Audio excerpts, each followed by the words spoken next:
Let's talk about multidimensional arrays in C++. Now in C++, multidimensional arrays are essentially array of arrays. And I'll talk more about that and I'll illustrate that with an example later, right? These multidimensional arrays are used to store structured data such as grids or tables or matrices and cubes.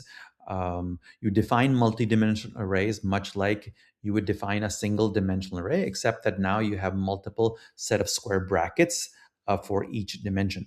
So let's take a look at an example. Here you have a matrix, and this is a two-dimensional array of 2 rows and 3 columns. You can initialize them with curly braces during declaration, just like before. So you see here, you have curly braces outside, and within that, you have 2 sets of data, one for each row, right? Now, elements can be indexed for each row starting from 0, right? So, for example, this one, matrix index 1 and 2, refers to the third element of the second row, right? Now, array matrices are in fact, 1D arrays, above with 2 elements of 2 1D arrays, right? So this is matrix 0 and matrix 1, each with 3 elements, right? Now, despite being shown as grids, multidimensional arrays are in fact stored in contiguous memory, right?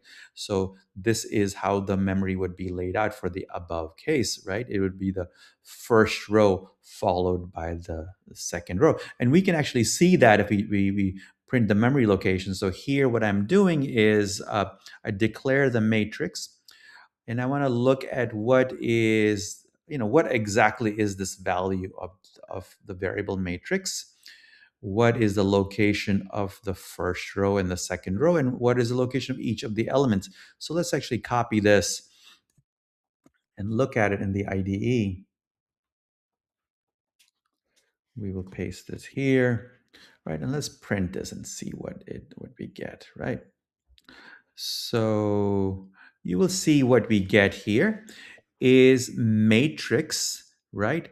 Here, this value actually points to the first location, right? And in memory. And then each subsequent location in memory is contiguous, right? So this is 4 away from this, which is 4 away from this, which is 4 away from this, and so on, right?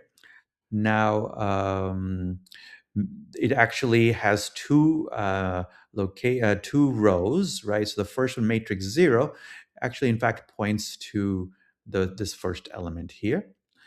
And this matrix 1, in fact, is the same location as this one. So this is really, a 1D array of, multiple 1D arrays, right? That's what this illustrates. Okay, let's go in back. Right. Then the last thing I want to mention here is that when you can pass multidimensional arrays into functions, right? But you must specify all dimensions except the first one, right? So, like in the above case, if you have a two-dimensional array, you must specify the second dimension. If you have a three-dimensional array, you must specify the second and third dimension.